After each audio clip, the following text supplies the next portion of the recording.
हाय, hello, नमस्कार, स्वागत आहे तुमचं माझ्या चॅनलवर. मी आहे निर्मला पठाडे आणि आता आवरले काम.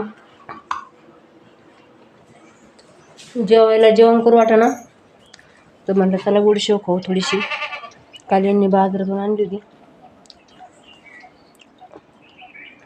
शेळ्या आडू राहत माझ्या नावाने, त्यांना गहू टाकायची सवय झाली ना. त्यांना गहू टाकून येते आता आधी, मग बाकीचं काम पोहा आहे की नाही.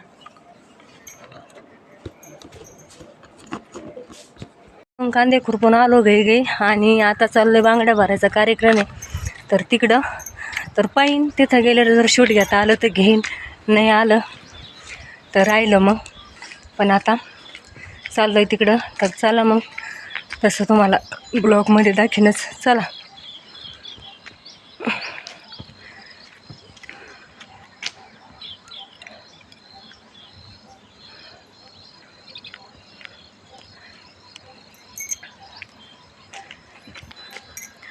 तर साधी साडी घातली गई आणि आवरले पटकन, कारण चांगली साडी मिडी घालायला टाईम नाही भेटला.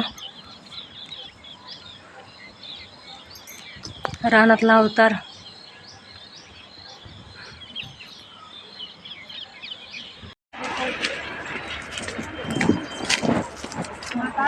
चाललो एका मागे एक आणि डाळिंबाच्या बागातून अंधारात म्हणजे दिवस मावळायला होता. रानातून आले चाललो, दिवस मावळ्याला करणार ना. डाळिंबातूनच चाललो. झाडाला डाळिंब घेत बारीक बारीक ते सांगू राहिले मी तुम्हाला, छोटे छोटे डाळिंब झाडाला. आणि आम्ही तिघी चौघी चाललो. बांगड्या भरायचा कार्यक्रम चालू होता. तर त्यांचा लय आग्रह असल्यामुळं बांगड्या भरायला तर जावंच लागलं. जाऊन द्या चला. तर दुसऱ्या दिवशी परत हळदीचा कार्यक्रम. आता हे दोन ब्लॉक एकत्रित केले तर परत हळदीला पण गेलो.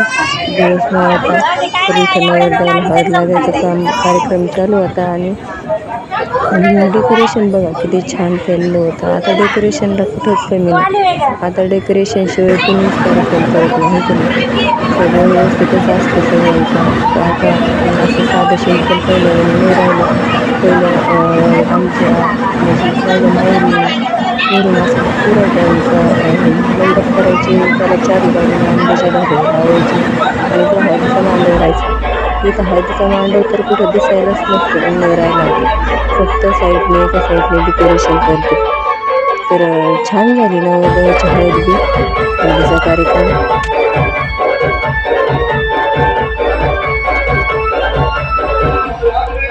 लई डीजेचा आवाज होता म्हणून त्यात इतका तरी येईल म्हणून फोनवरच घेतलं.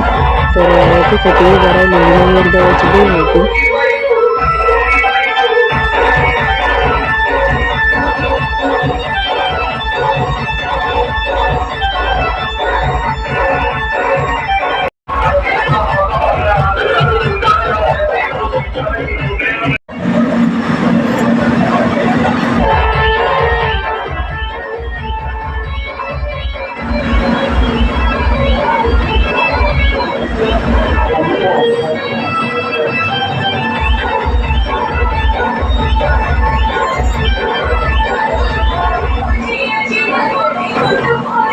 बघा नवरदेवाची बहिणी पण उभा राहिली.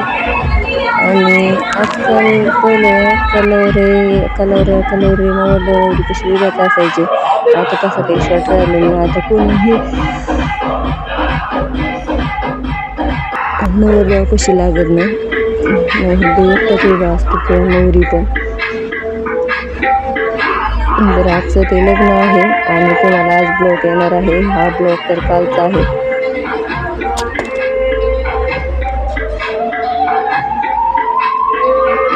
स्वभाव खूप छान आहे नवरदेवाचा. पाहिजे गरीब पोरग आहे, भारी, दिसायला पण छान आहे आणि स्वभाव पण छान.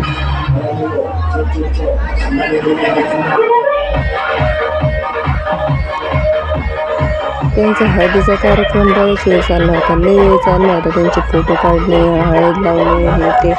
पण आम्ही काही तिथं जास्त वेळ थांबलो नाही. थोडे दिवस थांबलो. थंडी वाजत होती, अंगात स्वेटर बिटर काही घातलेलं नव्हतं. मग आम्ही थोडं थांबलो आणि म्हणलं चला आपण जेवण करू. तर जेवण बिवणं केले. पुढं तुम्हाला दिसेलच जेवणाचा मेनू. हळदी नवरीची नवरदेवाची बहीण इथे येऊन पण गप्पा मारते. चला चला म्हणत होती ती सगळ्यांना हळद लावायला. ती आमची रुंदा मला म्हणली फोटोग्राफर. म्हणलं थांब तुझाच घेते. तेव्हा तिला थोडंसं घेतलं मी त्याच्यात. तर छोकू बघा, छोकू पण गेलेली आहे नवरदेवाला हळद लावायला. नंतर नवरीची बहीण मध्ये आली की दिसायला व्यवस्थित. तर बसलो जेवायला. म्हणलं चला आपलं जेवण करून घरी जाऊ. तर आम्ही इथे जास्त वेळ थांबलो नाही, तर इथे बसलो जेवायला.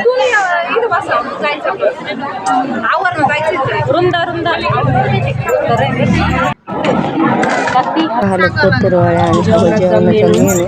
तर जेवणाचा मेनू होता डाळबट्टी, सांबर होतं, मच्छी, शिरा आणि भात, जिरे राईस भात होता. तर स्वयंपाक छान होता. जेवण केली आम्ही पोटभर आणि मग जेवण केल्यानंतर खूपच थंडी वाजली. पण तसंच म्हणलं यायला जायला डबल चक्कर कुठं. तर निघालो आम्ही आता घरी. पण घरी न येता डायरेक्ट आम्ही आमच्या तिथं आमच्या म्हणजे गावांच्या दारात तिथलं राणी सासऱ्यांच्या दारात शिवाचं मंदिर महादेवाचं. तर तिथं येऊन बसलो आणि तिथं आम्ही रोज 5-6 दिवस झाले शिवलेला अमृत कथा वाचतात ना. तर त्याच्यामुळं डायरेक्ट तिथं बसलो. तर तिथं अंधारात दिसतोय जास्त उजेड नाही, पण उजेड भरपूर होता. ते तुम्हाला मोबाईलमध्ये तशी एक रिॲलिटी आली. हा ते मंदिर महादेवाचं आणि इथं ग्रंथ. तर आमची छोकू रुंदा सगळ्या ऐकायला असतात, त्या पण थांबल्या ऐकायला. रुंदा तू निघली.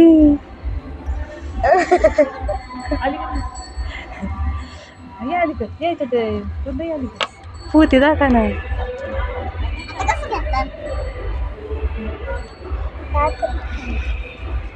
चिकू मागोय.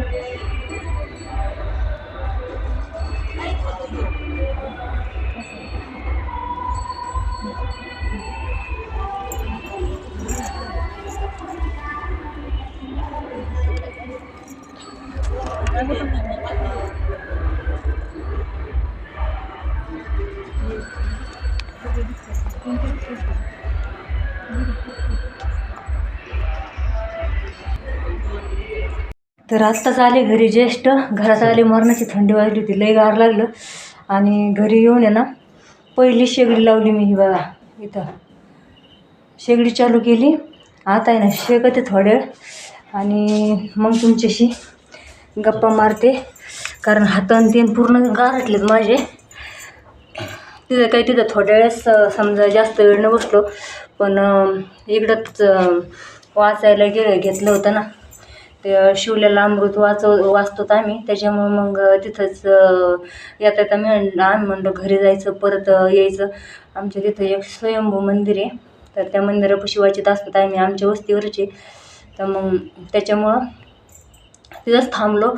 तिथं ऐकली तेवढी पोथी एक आद्य आणि आलो घरी.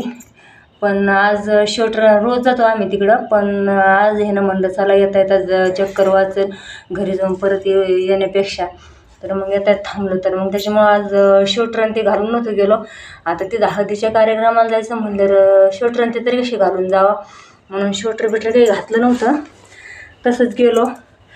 आणि मग थंडी तर वाजणारच. आता एक तर या 2-3 दिवसापासून मरणाचं गार लागत आहे. मग थंडी वाजली, बळच थांबलो तिथं. म्हणजे अंगार घेतलं त्यांनी, आमच्या तिथं जावं आहेत ना त्या तिकडं. तर त्या जावांनी आम्हाला अंगार बिंगर दिलं, सगळं दिलं. पण येताना मरणाचं गार लागलं. तर म्हणलं चला आता आधी 5 मिनटं शेकू, कारण शोटरन ते घातलं असतं तेवढी थंडी नसती वाजली. कानाला स्कार्फ काहीच नेलं नव्हतं, मोकळेच गेलो. कारण जेवायला पण तिथंच होतं ना हळदीच्या कार्यक्रमात तिथं. मग तिथं काय थोड्या हळदीचा कार्यक्रम झाला, जेवण वगैरे झाले आणि म्हणलं चला घरी. आता आपलं तरी काय, कारण त्यांचे पाहुणे रावळे, नवरदेवाचे मित्र परत कलोरीच्या मैत्रिणी त्यांच्या भावकी पण भरपूर आहे, भरपूर मोठी भावकी आहे त्यांची. मग त्यांचे फोटो चालले होते फोटोशूट करायचं. तर मग म्हटलं त्यांचे आता कवर फोटोशूट चालणारच आहेत, कारण DJ होता. मग नंतर काय मग पोरं नाचत येतं आणि ते बरेच वेळ चालतं, पण एवढ्या वेळ थांबू पण नाही वाटत. आणि कसं असतं ना, घरातलं लग्न असलं तर माणूस बरेच वेळ थांबतं, पण इथं थांबून तरी काय उपयोग, आपला नुसतं बघायचं. आणि त्याच्यापेक्षा जास्त महत्त्वाचं आमचं वाचायचं होतं, म्हणून आम्ही लगेच जेवण केलं आणि लगेच आलो. आम्ही दोघी चौघी जावं आणि तिथं वाचलं. तर चला मग, अशी झाला आता आजचा ब्लॉग. तर अजून आता हा ब्लॉग उद्याच्या ब्लॉगमध्ये थोडा मिक्स होणार आहे. तर उद्याचा ब्लॉग नक्की बघायला विसरू नका. लाईक करा, शेअर करा, कमेंट करा, चॅनलला सबस्क्राईब करा आणि ब्लॉग कसा वाटला कमेंटमध्ये सांगा. तर चला मग मैत्रिणींनो, बाय.